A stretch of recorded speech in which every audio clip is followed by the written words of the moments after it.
Milli Parkın rəsmi açılışının 20 illiyinə həsr olunur. Hirkan.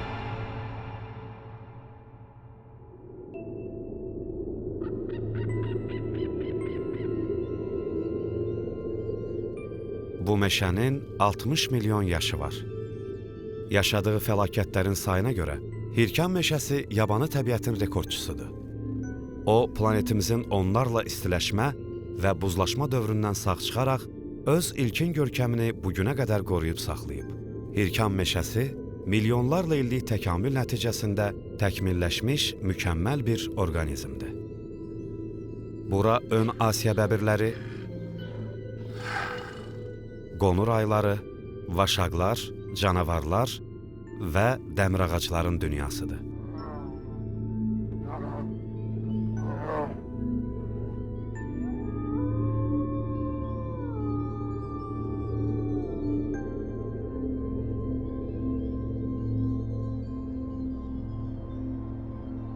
Hirkan meşəsində bahar fəsli. Hələ ilk insanın mövcudluğundan çox-çox öncə Talış dağlarına hər il gələn o əzəli baharın obrazlarını görmək üçün bir fürsətdir.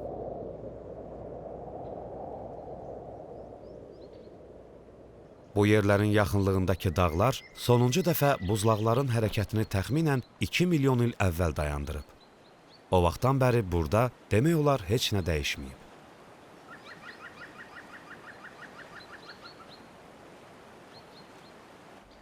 Qış bitəndən sonra dağlardan gür çaylar axır.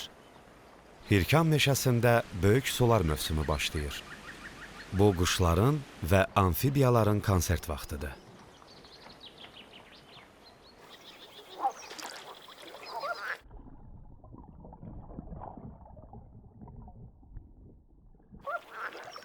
Kiçik Asiya qurbağası qonur qurbağalar adlanan növ qrupuna daxildir və öz həmcinsləri arasında ən bəzəylisidir.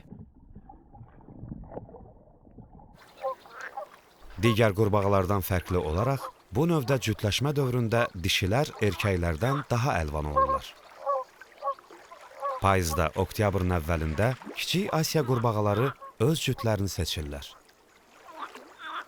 Erkək qurbağa seçdiyi dişini ön pəncələri ilə qucaqlayır və buraxmır. Dişi bütün qış aylarını erkəyin ağuşunda baharı gözləyərək səbirlə keçirir.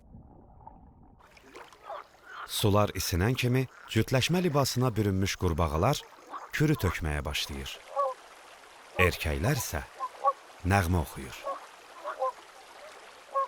Eyni zamanda gilli dibə və şəffaf suya malik Axmaz su hövzəsində Cənubi Xəzər zonasının Hirkan meşələrinə xas olan endemik Talış quru qurbağasının cütləşmə mərasimləri qızğın şəkildə davam edir və əsas hadisələr suyun altında cərəyan eləyir.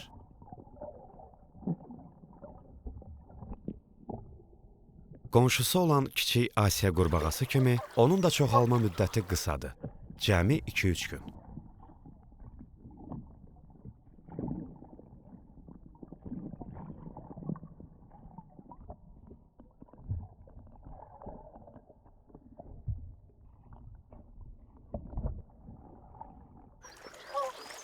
Dişilər kürü tökdükdən sonra bu amfibiyalar yerli meşələrə səpələnəcəklər.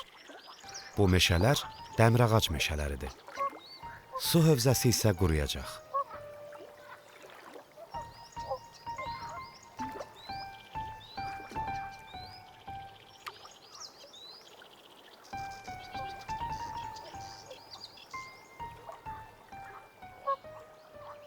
Hələ yarpaq açmamış ağac və kolların budaqları və gövdələri qəfildən rəngə boyanıb. Yaşılımtıl, göyümtül, qırmızımtıl olub. Meşə heç vaxt olmadığı qədər şəffaf görünür. Bahar elə bir fəsildir ki, nəğmə oxuyub rəqs eləmək, qonşularla mübahisəyə girişmək və nəzakət dolu davranışla gözəl dişilərin qəlbini ofsunlamaq istəyirsən.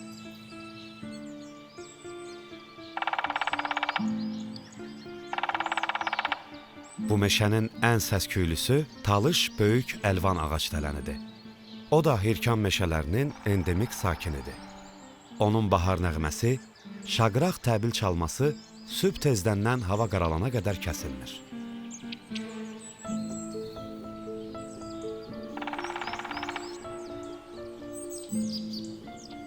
Ağacdələnə miniatür sərçəkimilər, oynaq şəfəq bülbülləri, yerində qərar tutmayan vüroklar, kiçik ağacdələnlər, arıquşuları, qara toyuqlar qoşulur. Bahar meşəsi bütün səsləri ilə nəğmə oxuyur. Burada bir çox endemik quş yarımnövü məskunlaşıb.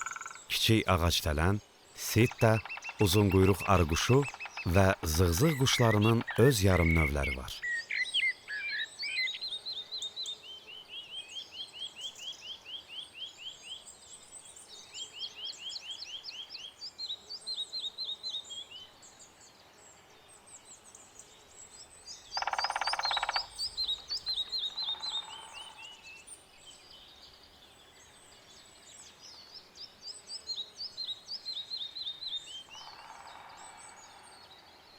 Buradakı meşələrdə ən nadir arıquşlarından biri Hirkan arıquşusu yaşayır. Elə o da Hirkanın endemik sakinidir.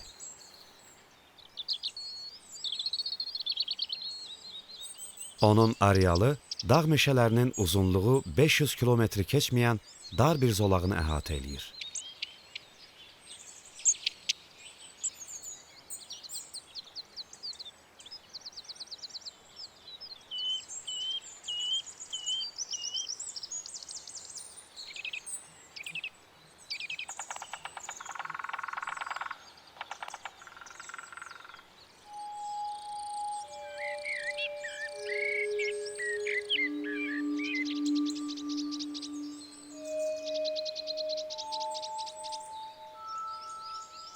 Cüyürlər parkın ən əlçatmaz yerlərində, sıldırım yamaclarda yaşayırlar və sıx meşəliklərdən, xəzəllərin qat-qat toplandığı ərazilərdən uzaq dururlar.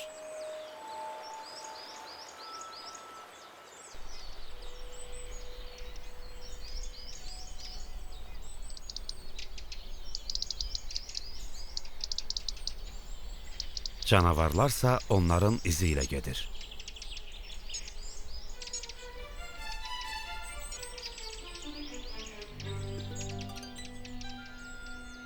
Novruz gülü, qışın ayazından sonra açan ilk çiçək, baharın gəlişini, istinin soyuq üzərində qələbəsinin rəmzidir və hər şeyin yaxşı olacağına dair ümid bəxş eləyir.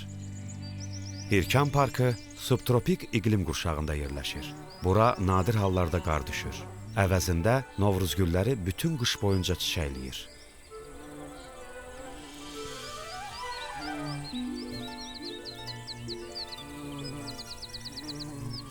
Zaqafqaziya Novruz gülü, Novruz çiçəyi, İran meşə Novruzu. Onların hamısı ağaclar yarpaqlanıb günəş işığının önünü kəsmədən çiçəkləməyə tələsir. Əfsanələrə görə meşə Novruzu ləçəklərində sevinç yaşayır. Bu səbəbdən onun bitdiyi yerdə kədər və bədbinliyə yer yoxdur. Onun ətrafında sülh və harmoniya hökm sürür. Odur ki, həyatınızda nəsə yolunda getmirsə, öz meşə Novruzunuzu tapmağa çalışın. Amma onu qoparmayın.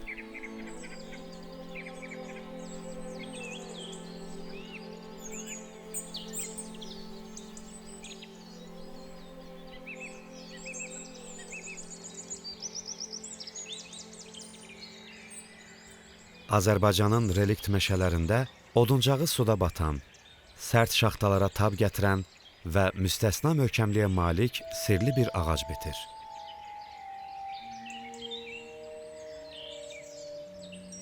Xalq arasında dəmirağac adını qazanmış, güc və dözümlülüyün canlı simvol olan bu ağacın adı Parrotia persikadır. Burada Milli Parkın ərazisində dəmirağac bütöv meşələr əmələ gətirir.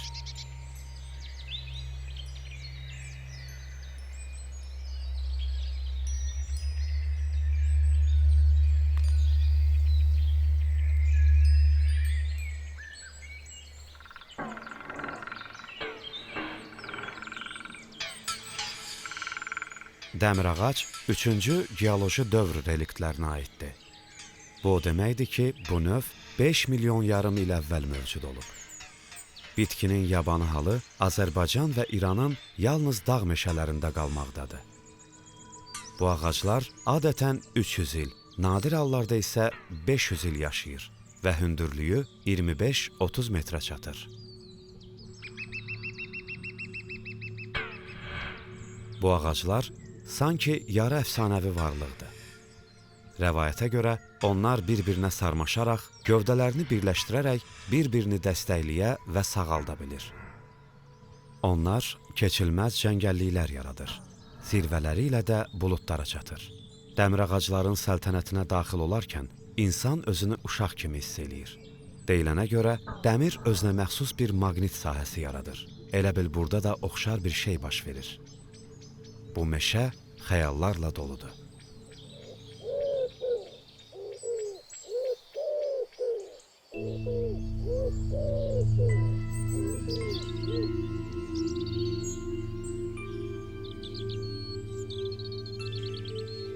Hirkanın relikt meşələrinin keşməkeşli mühafizə hekayəsi hələ 1936-cı ildə burada 886 hektarlıq sahədə qoruğun təsis edilməsi ilə başlamışdır.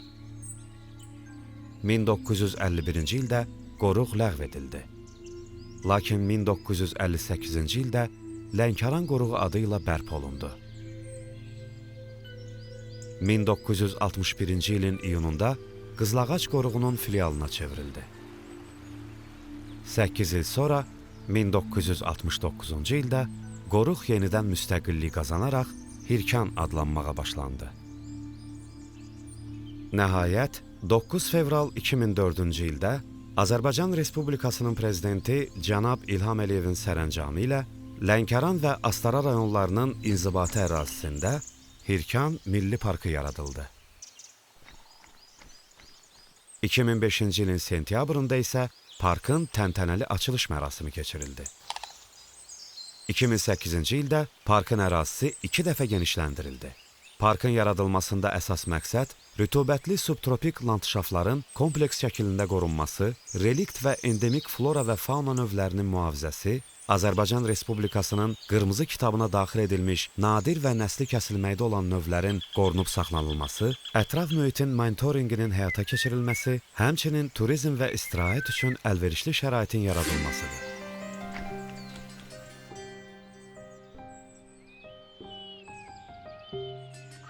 iyun 2019-cu ildə İran ərazisində yerləşən Hirkan meşələri UNESCO-nun Ümumdünya İrsi siyahısına daxil edildi.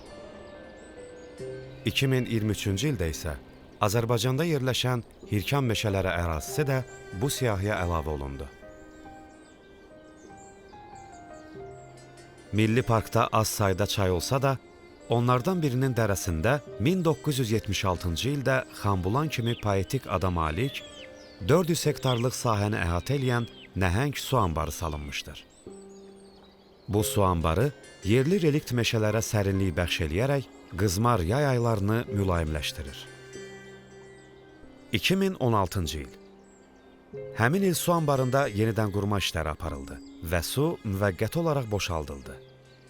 Su hövzəsinin dibi üzdə qaldı və Xanbulanın dərinliklərinə kök atmış qara, fantasmagorik abidələrə oxşayan dəmir ağaclar qol budaqlarını günəşə tərəf uzatdılar.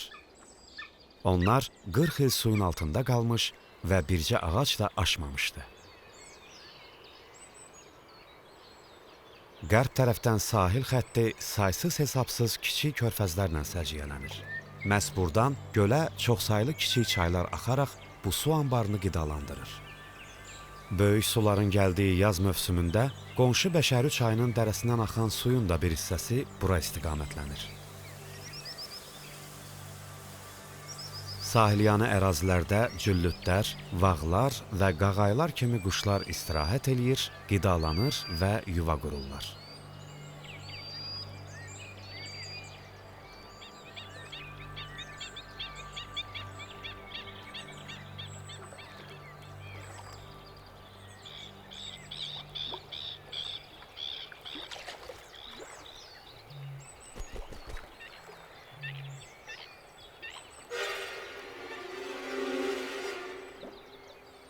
Zolaqlı yenotun vətəni Şimali Amerikadır.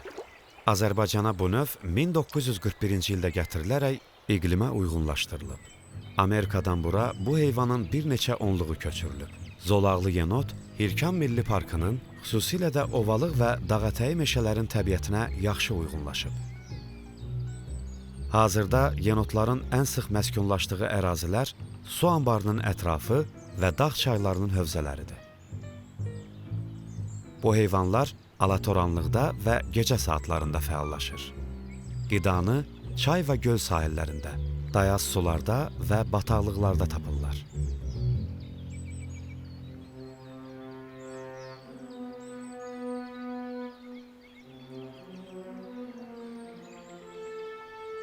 Ovunu tutduqdan sonra yenot suya qaçaraq onu sanki suda yaxalayırmış kimi əlləri ilə yoxlayır.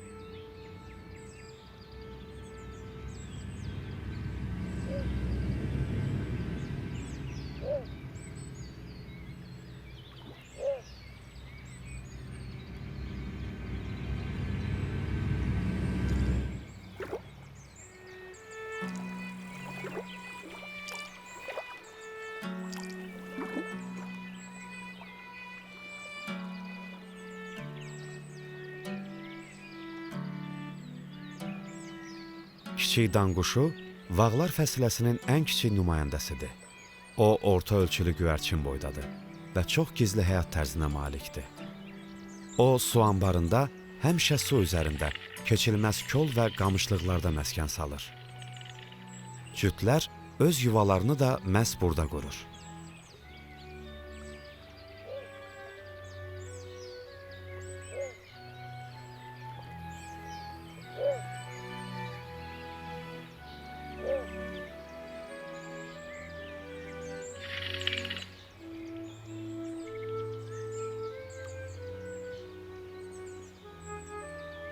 Rəvayətə görə, bir zamanlar Lənkəran xanı bu yerlərdə dincələr, ov eləyər və buradakı meşə bulaqlarının suyundan içərmiş.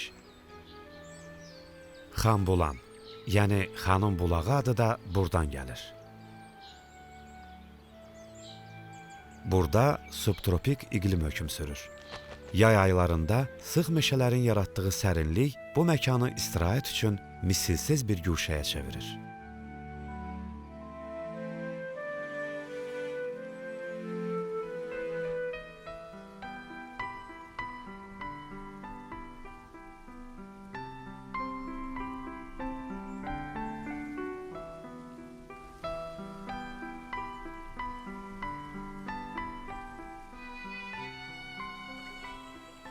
Günəşin qürub etdiyi anlarda Xanbulan gölünü üzərək keçən oxlu kirpini seyr eləmək heyrətamiz bir mənzərədir. Bir vaxtlar nadir sayılan oxlu kirpi indi Xanbulan su anbarının ətrafının adi bir sakinidir. Lakin qorunan meşələrin dərinliklərində ona hələ də nadir hallarda rast gəlinir. Bütövlükdə Milli Parkda 80-dən artıq oxlu kirpi yuvası qeydə alınıb ki, bunların təxminən 30-unda daimi yaşayış var.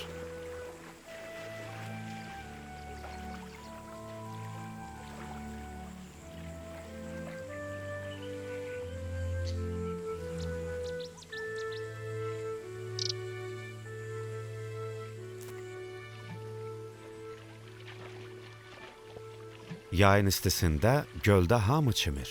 Burada məskunlaşan çöl donuzları da istisna deyil. Hirkan Milli Parkı çöl donuzlarının özlərini təhlükəsiz hiss elədiyi nadir yerlərdən biri olaraq qalır.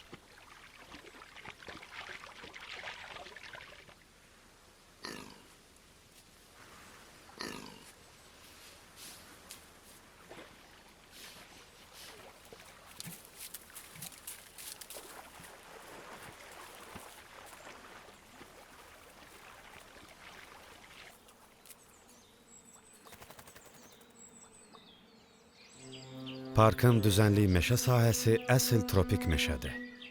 Burada 3 nəfərin qucaqlaya biləcəyi endə nəhəng palıdlara rast gəlmək olar. Bu palıdların demək olar bənzəri yoxdur. Şabalıdyarpaq palıd da endemik sayılır, yəni yalnız burada bitir. Bu palıdlar adətən 200-250 il yaşayır və hündürlüyü 45 metrə çatır.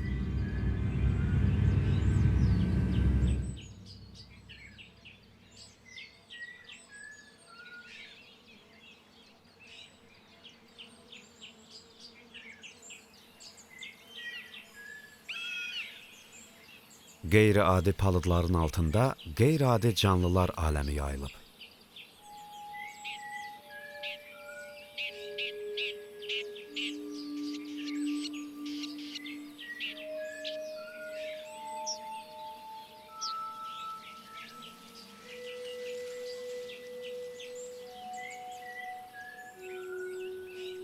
Necə də gözəldir.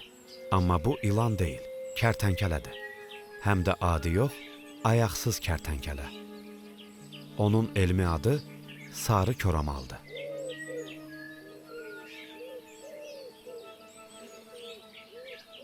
Sarı koramal dağlara dəniz səviyyəsindən 2300 metr hündürlüyə qədər qalxa bilir. Sarı koramalın gözləri kiçik olsa da itidir və ovunu həm günəşin şəfəqləri altında, həm də ay işığında asanlıqla ayırd eləyir.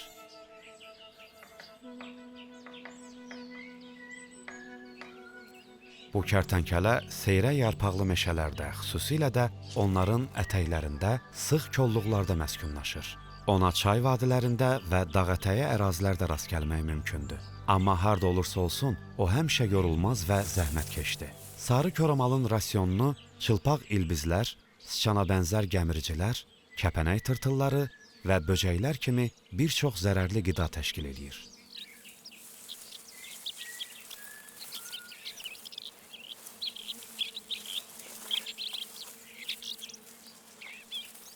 Sarı koramalı doyunca seyr elədikdən sonra bir cüt alacəhrə öz yuvasına tələsir.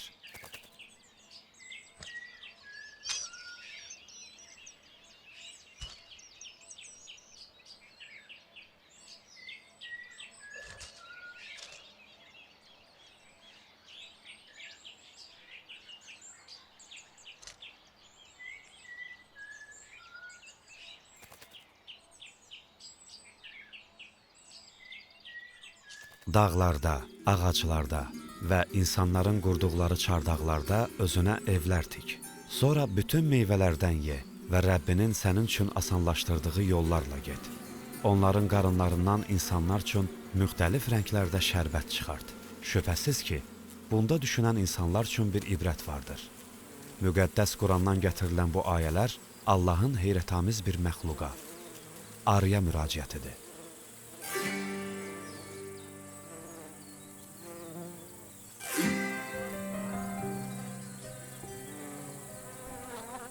O, bütün dünya dinlərində bəşəriyyətə fayda verən müqəddəs bir həşərat, zəhmətkeşlik və bərəkət rəmzi kimi ehtiramla anılır.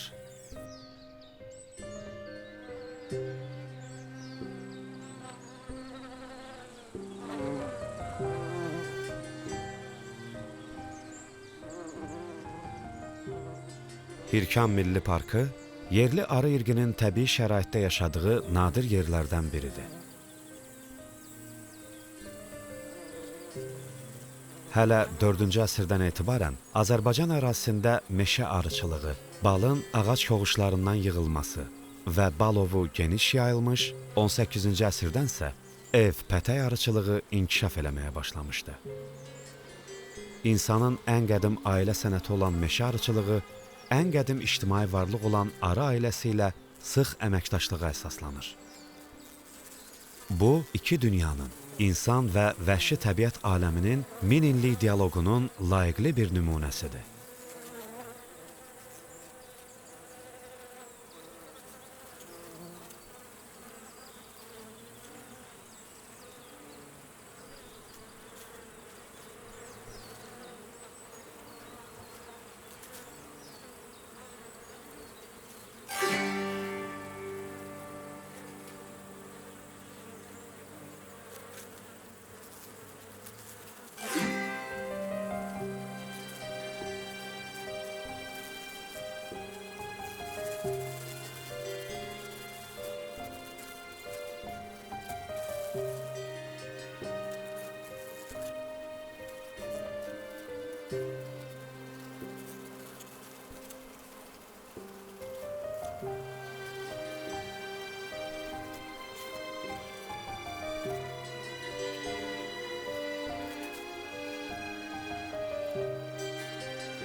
Balı və onun istehsalçılarını çoxları sevir. Arı yuvalarının ən həvəsli dağıdıcılarından biri isə qonur ayıdır.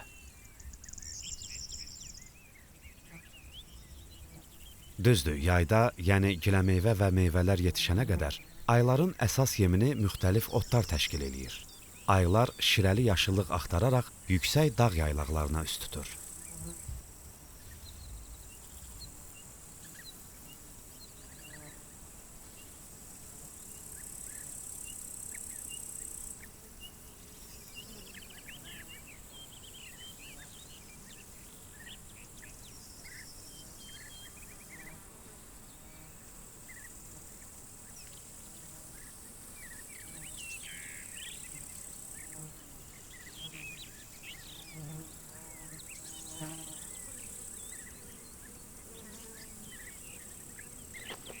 Yerli ağaclar parkın unikal coğrafi mövqeyi sayəsində buzlaşma dövründən salamat çıxmışdır. Talış dağları Azərbaycan Respublikasının cənub-şərq sərhəddində yerləşir. Məhz bu dağlar İrandan gələn kontinental soyuq küləklər axınını zəiflədir, eyni zamanda şimaldan gələn soyuq küləklərin qarşısını alır. Hirkan meşələri Xəzər dənizinin cənub-qərb və cənub sahillərini əhatə edən bənzərsiz meşə massivi olub, planetimizin ən nadir ekosistemlərindən biridir. Hirkan Milli Parkının florası 1900-ə yaxın bitki növünü əhatə eləyir ki, bunlardan 162 növü endemik, 95-i nadir, 38-i isə nəsli kəsilməkdə olan növdür. Alçaq dağlar sıx, tünd yaşıl xalı ilə örtülüdür. Subtropik meşə ilk baxışda xaotik görünsə də, ağac gövdələri, o cümlədən yerə yıxılaraq saysız-hesabsız göbələyə ev sahibliyi eləyənlər, kol cəngəllikləri, qıcılar və sarmaşıqlar, zümrüd rəngli mamırlar, bütün bunlar vahid bir mənzərədə birləşir. Burada hər kvadrat metrə 20-yə yaxın bitki növü düşür. Qədim meşənin çoxqatlı iyerarxiyasında hər bir canlının öz yeri, yamacda öz mərtəbəsi mövcuddur.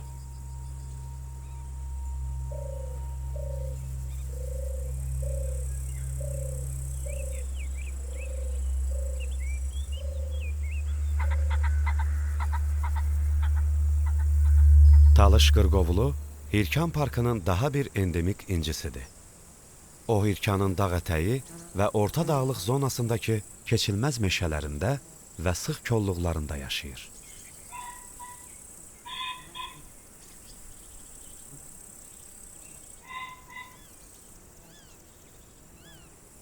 Sar qırqovulu ovlaya bilməz. Bu ov onun üçün hədsiz böyükdür. Bu qanadlı yırtıcı əsasən sıçanları ovlayır. Bəzənsə canavarların ziyafətinin qalıqları ilə qidalanır.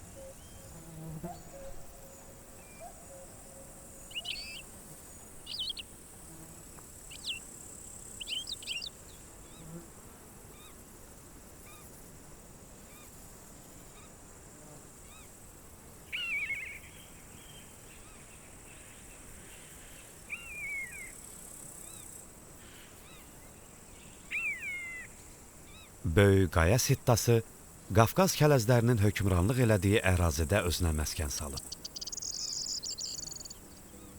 Erkən yazdan payızın sonlarına qədər isti və günəşli günlərdə bu iri kərtənkələlərin siluetləri daşlı yamaclarda ucalan nəhəng qayaların zirvələrində və ya sıldırımların kənarlarında aydın görünür. Yaz aylarında bəzi yerlərdə eyni anda ondan çox kələzi bir yerdə müşahidə eləmək mümkündür. Qafqaz kələzi uzun ömürlüdür. Belə ki, bəzi fərdlər 14 ilə qədər yaşayır. Lakin onların orta ömür müddəti 6-8 il təşkil eləyir.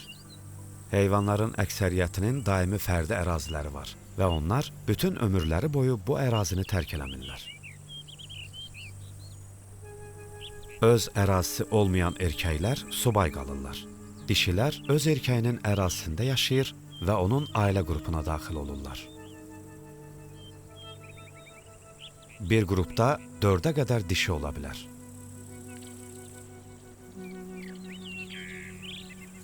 Qafqaz kələzlərində ailə bağları olduqca möhkəmdir və ərazi mühafizəkarlığına əsaslanır.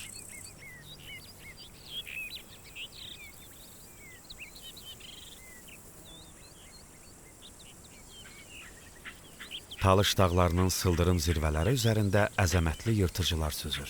Burada onların 3 növü mövcuddur. Qara kərkəs, ağbaş kərkəs və leşçil ağ kərkəs. Ağbaş və qara kərkəslərin qanadlarının açıq vəziyyətdə uzunluğu 2,5 metrdən çoxdur. Bu nəhəng, enli qanadlar onların məharətli və qanad çalmadan uçanlar olduğunun göstəricisidir. Onlar uçmaqdan daha çox süzməyə üstünlük verirlər. Bu quşların tələsməyə heç bir səbəbi yoxdur. Onların ovu onsuz da heç yerə getməyəcək. Çünki onlar ölü qida ilə, leşlə qidalanırlar.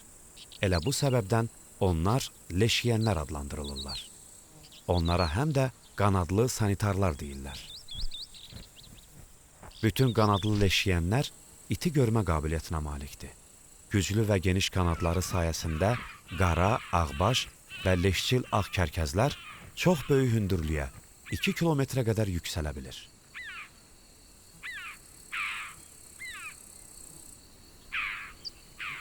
Onlar həmçinin isti havanın yuxarıya doğru qalxan axınlarından istifadə edirlər. Buna görə də günün bütün qızmar saatları ərzində daha fəal olurlar.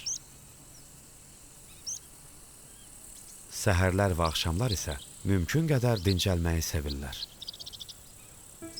Səmanın ənginliklərində süzərkən kərkəslər yerdə baş verənləri böyük diqqətlə izləyir və fenomenal görmə qabiliyyəti sayəsində yerdəki ən kiçik leşi belə sezə bilir. Lakin bu quşlar təkcə yeri deyil, həm də öz həmcinslərini izləyir. Kərkəzlərdən biri ov tapıb ona doğru enən kimi, digər yoldaşları dərhal onun ardınca şığıyır.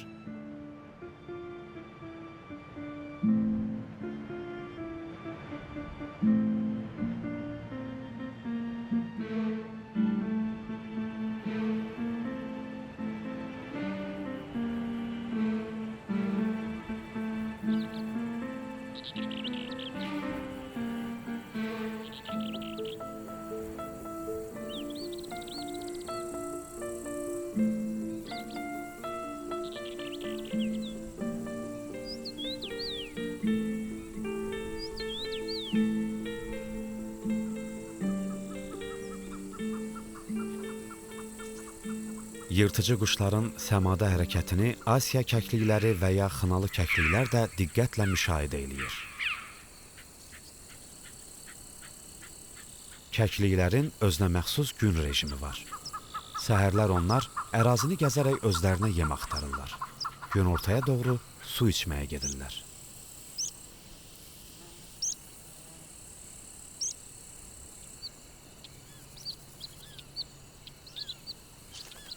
Gündüz qızmar günəşin şüalarından gizlənərək kölgədə istirahət edirlər. Axşam gün batmazdan əvvəlsə yenidən qida axtarışına çıxırlar.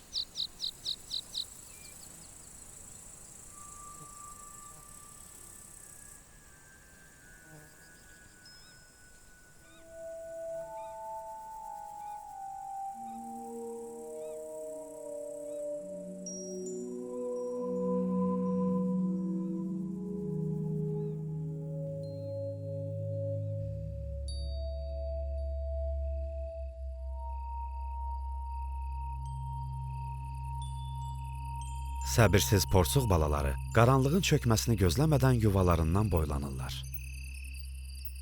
Porsuq əsasən Xanbulan su anbarını əhatə edən dağların yamaclarında, Pərəkan, Piyəbəlil dərələrində və Bakusıq dağının ətəklərində məskunlaşıb. Ona Qorğun yuxarı sərhəddində və Ovalıq meşəsində demək olar ki, rast gəlinmir. Qoruq ərazisində 60-a yaxın porsuq yuvası aşkar edilib ki, bunların təxminən 25-də daimi yaşayış var. Bu yerlərdə alatoran tez çökür. Gecənin pərdəsi altında isə Hirkan Parkının əsl vəhşi həyatı öz hökmünü sürməyə başlayır.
Gecələr Talış dağlarını payız dumanları bürüyür.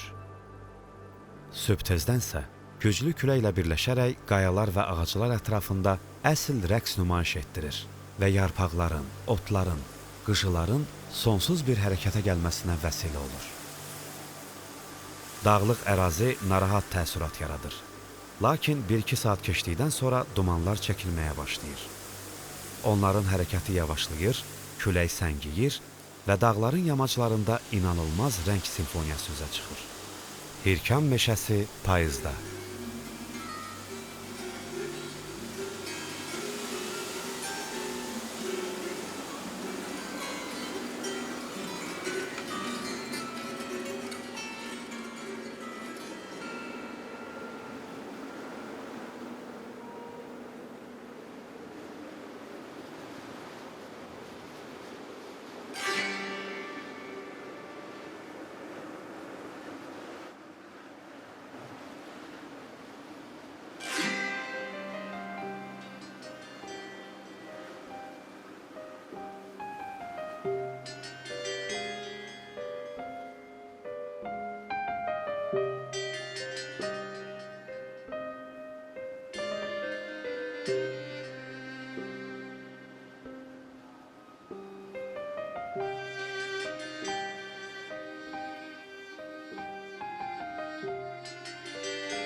Qafqaz vaşağı Azərbaycan Respublikasının qırmızı kitabına daxil edilib. O, dağ meşələrində və Lənkəran, Naxçıvan, eləcə də Böyük Qafqazın düzənliklərində yaşayır. Ötən əsrin ikinci yarısında bu heyvanların populyasiyası kəskin şəkildə azalsa da, həyata keçirilən mühafizə tədbirləri nəticəsində hazırda bu nadir pişiyin sayı artmaqdadır.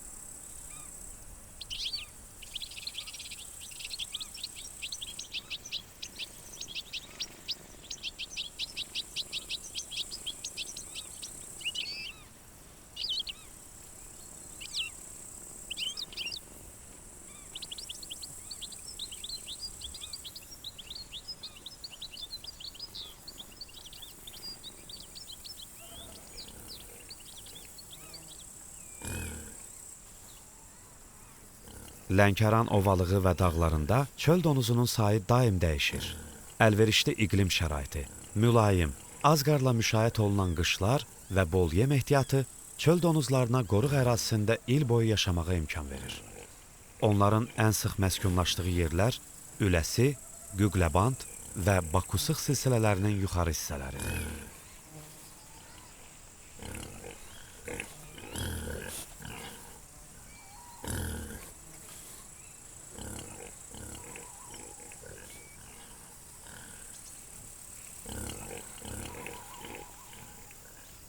Talış dağlarının coşqun çaylarında su sərçəsi yaşayır.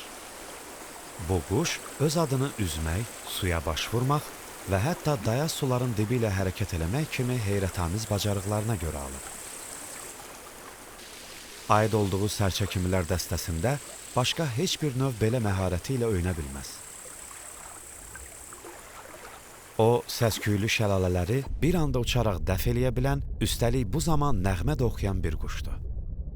Su sərçəsi müxtəlif su həşəratları ilə qidalanır ki, çayın dibində də ilin istənilən fəslində bu həşəratlardan bol olur. Elə bu səbəbdən digər quşlar acılıqdan ölməmək üçün cənuba uçmağa məcbur olduqları halda su sərçəsinin buna ehtiyacı qalmır.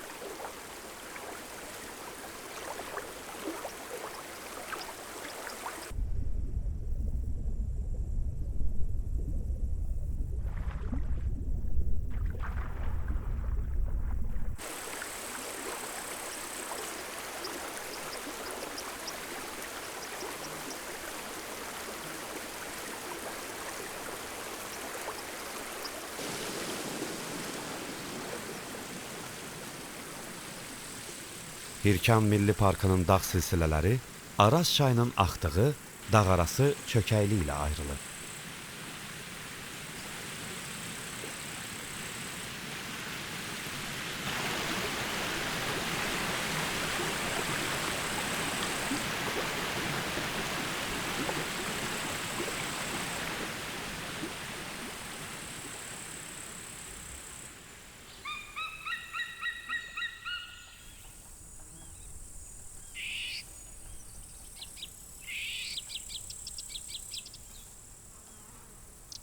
Azərbaycanda şirin su xərçəngi olan Potamon ibericum və ya Qafqaz xərçənginə rast gəlinir. O, çaylarda, bulaqlarda, göllərdə, eləcə də onların yaxınlığında yaşayır və hər şeylə qidalanır. Bu xərçəng növü bəzi regionların qırmızı kitablarına, həmçinin Beynəlxalq Təbiəti Mühafizə İttifaqının qırmızı siyahısına daxil edilmişdir.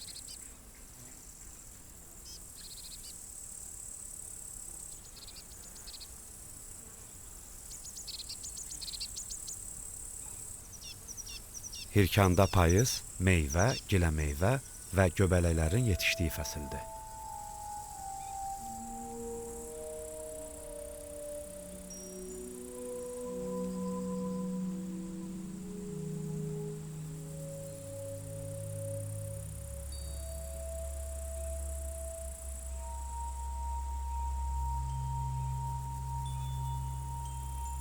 Böyük ala ağacdələnlər bu fəsildə ailəvi payız rəqsləri təşkil edir. Ağacdələn cütləri budaqdan budağa şən qışqırıqlarla süzür, ağaclar üzərində atılıb düşür və sanki bir-birini ələ salırmışcasına öz davranışlarını sinxronlaşdırırlar. Bəlkə də bu yolla onlar sərt qış ərəfəsində birlikdə qalıb qalmayacaqlarına qərar verirlər.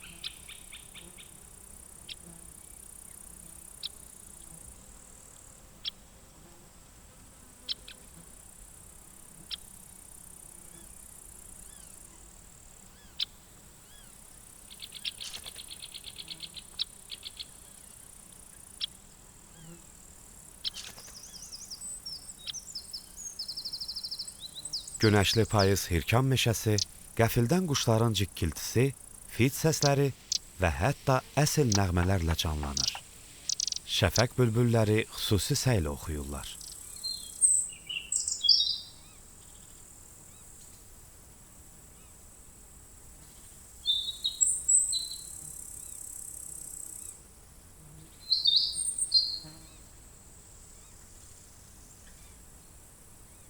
Babaxan Rəhmanov Hirkan Milli Parkında meşə bələdçisi işləyir. O, bəbirlərin və digər nəsli kəsilməkdə olan növlərin monitorinqi ilə məşğul olur və payız aylarında kamera tələləri yoxlamaq üçün mütəmadi olaraq Hirkan meşələrinin dərinliklərinə yollanır.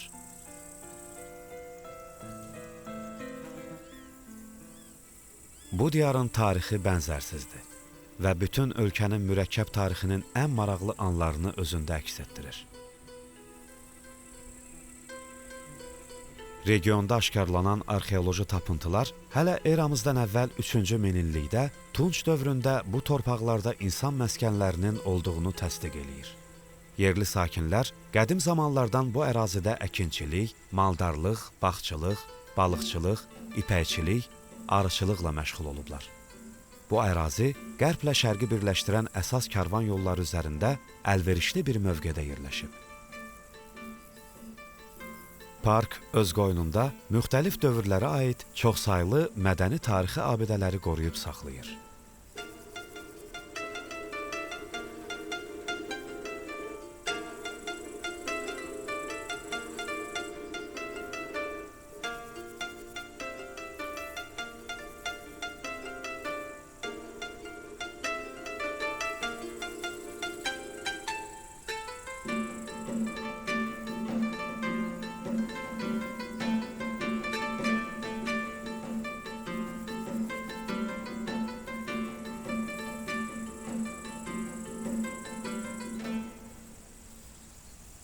Sübh tezdən bir cüt cüyür yemlənmək üçün meşə kənarına çıxır.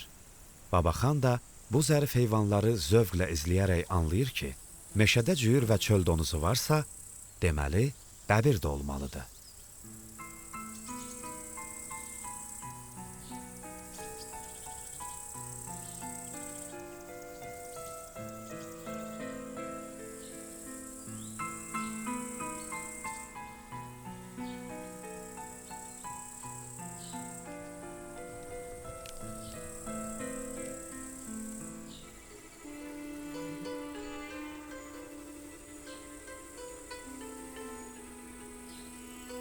Babaxan bir vaxtlar bəbir ovlayıb. Amma bu yırtıcılardan biri ilə döyüşdən sonra onların qatı müdafiəçisinə çevrilib. Yırtıcılara olan sevgisinə görə bu meşə sakini Bəbir adam ləqəbini qazanıb.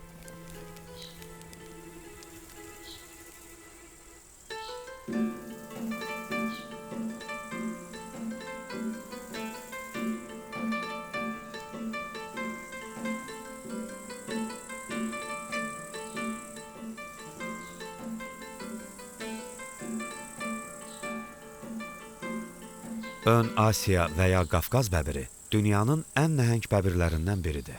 20-ci əsr bu heyvanlar üçün az qala sonuncu ola bilərdi. İnsanlar meşələri qırır, bəbirləri öz əzəli yurtlarından didərgin salır, onların yüzlərlə fərdini məhv eləyirdilər. Lakin fototələlər onların hələ də Hirkan parkında yaşadığını təsdiqlədi. İnsanların barmaq izlərində olduğu kimi, hər bir bəbirin də xallarının təkrar olunmaz naxışı və forması var. Bəbir təpələrin yalı ilə gəzməyi sevir, çünki bu sahədə hər iki yamacdakı ərazini bütövlükdə görə və gələcək qurbanını seçə bilir. Bəbir tənha canlıdır və cütləşmə dövrü başlayana qədər təklikdə gəzir. Cütləşmə dövründə dişi erkəyi öz ərazisinə cəlb eləməyin bir yolunu tapır və bəbirlər qısa bir müddət üçün cütlük yaradır. Bu nəsli kəsilməkdə olan növün mühafizəsinə dair dövlət strategiyası Azərbaycanda hələ 2009-cu ildə qəbul edilmişdi. Heydər Əliyev Fondunun vitse-prezidenti Leyla Əliyevanın 3 il sonra təsis və rəhbərlik elədiyi IDEA, ətraf mühitin mühafizəsi naminə Beynəlxalq Dialoq İctimai Birliyi böyük beşlik konsepsiyasını irəli sürdü. Bu, Azərbaycan faunasının ən nadir növlərinin sayının qorunması və bərpasına yönəlmiş tədbirlər kompleksidir. Ceyran, qonur ayı, məzar qartalı və bozqurdla yanaşı Ön Asiya bəbiri də bu beşliyə daxil edilmişdir.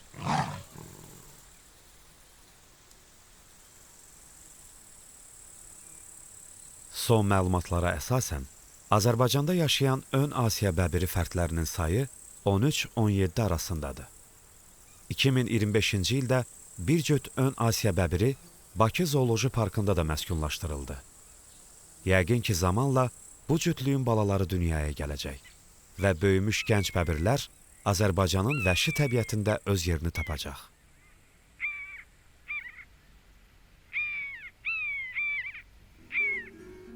Payızda Hirkan meşəsi yaşıl örtüyünü dəyişib əlvan rənglərə bürünür.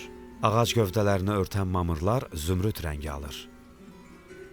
Dəmir ağaclarsa qırmızının, çəhrayının, bənövşəyinin təsəvvürə gəlməz çalarlarında olan payız libasını geyinir. Payızda Hirkan meşəsi bir nağıla çevrilir.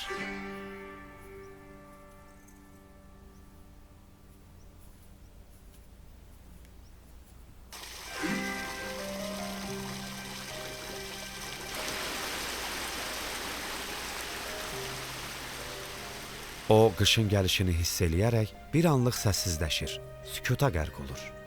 Bu sakitliyi yalnız meşənin Xanbulanın güzgü kimi sularında yüngülcə titrəyən əksi pozur.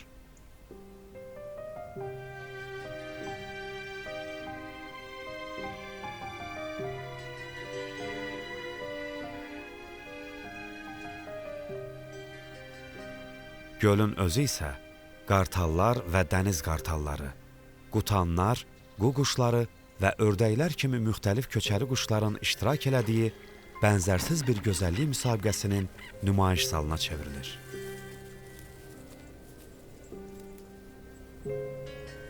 Quşlar şimaldan cənuba uçur və Hirkan Milli Parkı bütün bu qanadlı qonaqları böyük qonaqpərvərliyi ilə qarşılayaraq qoruq ərazisində payızın son anına qədər saxlayır.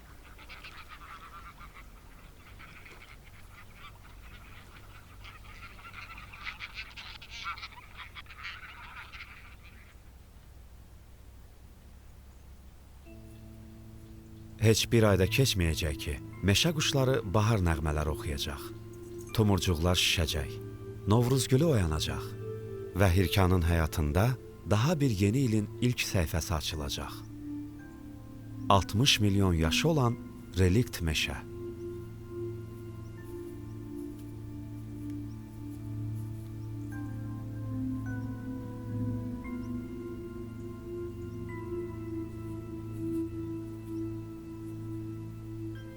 Hirkan qoruğu hər birimizə təbiətlə danışmaq imkanı verir. Babaxan bir neçə metr hündürlükdəki ağaca rahatlıqla dırmaşır. Sonra isə digərinə, üçüncüsünə çətinlik çəkmədən tullanır.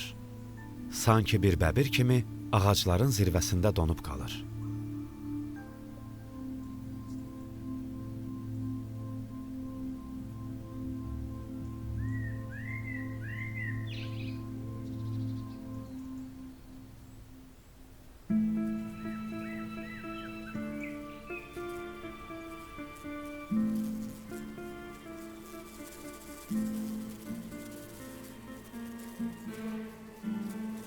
İnsan əlini ara ailəsinə yaxınlaşdırır və ona zərifcə, yüngülcə toxunur. Hamımız eyni planetin sakinləriyik.